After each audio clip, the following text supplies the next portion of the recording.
बच्चों math class 7th worksheet number 2 आंकड़ों का संग्रह। आंकड़ों का संग्रह मतलब कलेक्शन ऑफ डाटा हम कैसे करते हैं, कैसे किया जाएगा, ये आप समझ लें कि आगे डाटा या आंकड़े जो हम संग्रह करते हैं उनका क्या प्रयोग हो सकता है और कैसे करते हैं। तो आसानी से यहाँ समझाने के लिए किया गया कि आंकड़े डाटा तथ्यों पर एक संग्रह है, जैसे कि संख्या को इकट्ठी कर लें, शब्दों को इकट्ठा कर लें, माप को इकट्ठा कर लें, अवलोकन या फिर चीज़ों का विवरण। ये सभी आंकड़े कहलाते हैं, डाटा कहलाते हैं। यदि आप और हम अपने मित्रों की रुचि या किसी वस्तु विषय में उनके अंक, उनके पसंदीदा पोशाक, प्रिय खेल या किसी महीने में उनका जन्मदिन आता है जानना चाहते हैं, तो हम अपनी ज़रूरत अनुसार विशेष जानकारी के लिए आंकड़ों का संग्रह करते हैं।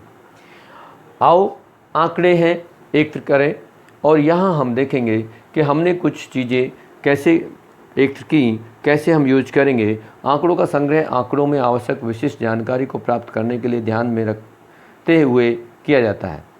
अब यहाँ पर कहा जाता है अपने दोस्तों, रिश्तेदारों व परिवार के सदस्यों के साथ बातचीत करें और जानने कि किस महीने में उनका जन्मदिन पड़ता है। कम से कम 15 या अधिक अपनी इच्छानुसार और इन आंकड़ों की मदद से सम्मिलित तालिकाओं को पूरा करें। जैसा कि उदाहरण में कहा गया है कि कुछ 7वीं कक्षा के 20 छात्रों की रुचि को यदि हम लेते हैं तो इस तरह से ये तालिका बनाई गई है। उस तालिका को आप देख सकते हो कि यहाँ पर जो तालिका है उसमें कहा गया है कि यहाँ पर R पढ़ने के लिए कहा गया, W लिखने के लिए कहा गया और S गान के लिए लिखा गया है। तो कितने बच्चे उसमें क्या करते हैं, उसमें 20 बच्चों के बारे में चर्चा की गई। तो कितने बच्चे पढ़ते हैं, पढ़ना पसंद करते हैं, कितना लिखना पसंद करते हैं और गाना कितना पसंद करते हैं। तो उसमें लिखा गया पढ़ने वाले 6 हैं, लिखने वाले 5 हैं और गायन करने वाले 9 बच्चे हैं, जिनको यहाँ दिखाया गया। इस तरह से लेफ़्ट साइड में देखेंगे आप कि वहाँ पर आपके महीनों के अनुसार व्यक्तियों की संख्या बताई गई कि कितने व्यक्तियों का आप किस महीने में जो है उनका जन्मदिन आता है। वर्कशीट में सबसे ऊपर जो लिखा है उसमें कहा गया है कि आप आंकड़ों का संग्रह कर रहे हैं, किस किस तरह से कर रहे हैं, क्यों हम आंकड़े एकत्रित कर रहे हैं। हम अपनी रुचि के अनुसार कुछ भी यदि प्रयोग करते हैं या इकट्ठा करते हैं, जानकारी इकट्ठा करते हैं, वही हमारे आंकड़े भी हैं।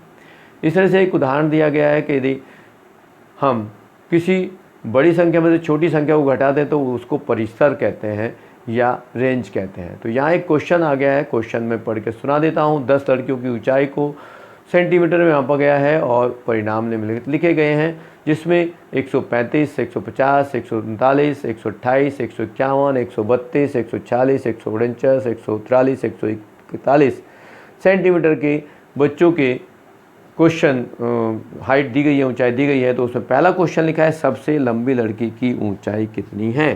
तो इन आंकड़ों के आधार पर आप देख सकते हो सबसे पहले कि जो हमें आंकड़े दिए गए हैं वो बोर्ड पे भी लिखे गए हैं। तो यहाँ है सबसे बड़ा, अब इससे बड़ा ये हो गया। तो क्या 150 से बड़ा भी यहाँ है, 151 है, क्या उससे बड़ा भी कुछ है? तो यहाँ पर हमें 151 से बड़ा नज़र नहीं आ रहा है। तो सबसे बड़ी लड़की की जो ऊँचाई है वो 151 सेंटीमीटर हो गई। फिर दूसरा क्वेश्चन है कि सबसे कम ऊंचाई की लड़की की लंबाई या ऊंचाई ज्ञात कीजिए। सबसे छोटी लड़की की ऊंचाई कितनी है? तो यहाँ सबसे छोटा संख्या देखेंगे। यहाँ 135 है तो 135 से छोटा तो ये 139 नहीं हुआ, उससे छोटा 128 है। हाँ, बट क्या 128 से भी छोटा यहाँ कोई है? तो 151 तो बड़ा है, 32 भी, 40 भी, 49 भी, 43 भी, 41 भी। सबसे छोटा जो लड़की है उसकी ऊँचाई जो होगी वो 128 सेंटीमीटर होगी। और फिर पूछा है कि तीसरे क्वेश्चन में कि सबसे बड़ी लड़की की ऊंचाई में से छोटी लड़की की ऊंचाई घटाइए।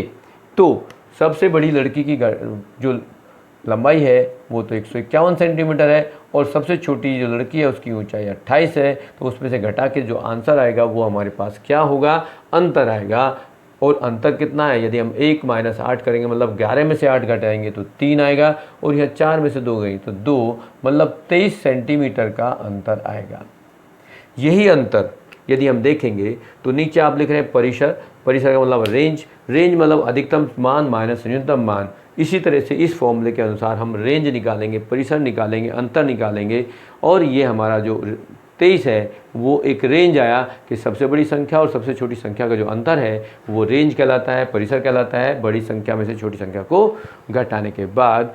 तो ये एक नया शब्द हमें मिला जिसको हम कहते हैं परिसर या इंग्लिश में कहते हैं रेंज। और ये कैसे मिला? सबसे बड़ी संख्या जो भी दे रखी है उसमें से सबसे छोटी को माइनस कर दें तो ये हमारे पास आंसर आ जाता है।